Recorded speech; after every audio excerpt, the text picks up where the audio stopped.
Pelaksana tugas Dinas Perhubungan Kota Makassar Muhammad Iqbal menyebutkan pengecekan fisik untuk mengetahui kelayakan teknis PT-PT Smart oleh tim dari Subdirektorat Uji Tipe Kendaraan Bermotor, Direktorat Sarana Perhubungan Darat, Kementerian Perhubungan sudah dilakukan sejak Jumat 15 Februari 2019 lalu.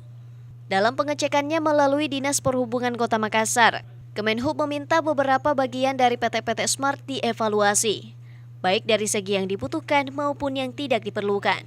Namun terkait apa yang mesti dievaluasi baru dapat diketahui setelah Kemenhub memutuskan hasil pengecekan yang dilakukan beberapa waktu lalu. Sehingga untuk beroperasi, PT-PT Smart saat ini masih menunggu hasil kajian Kemenhub. Tim dari Kementerian Perhubungan sudah turun untuk melakukan pengecekan langsung terhadap PT-PT Smart ini.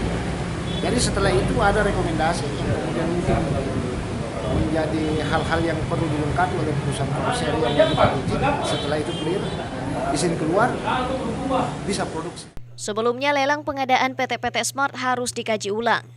Mengingat PT-PT Smart sudah 4 kali mengalami gagal lelang lantaran harga yang ditawarkan terlalu murah. Ditambah regulasi pusat yang mengatur PT-PT Smart dianggap belum tuntas secara keseluruhan.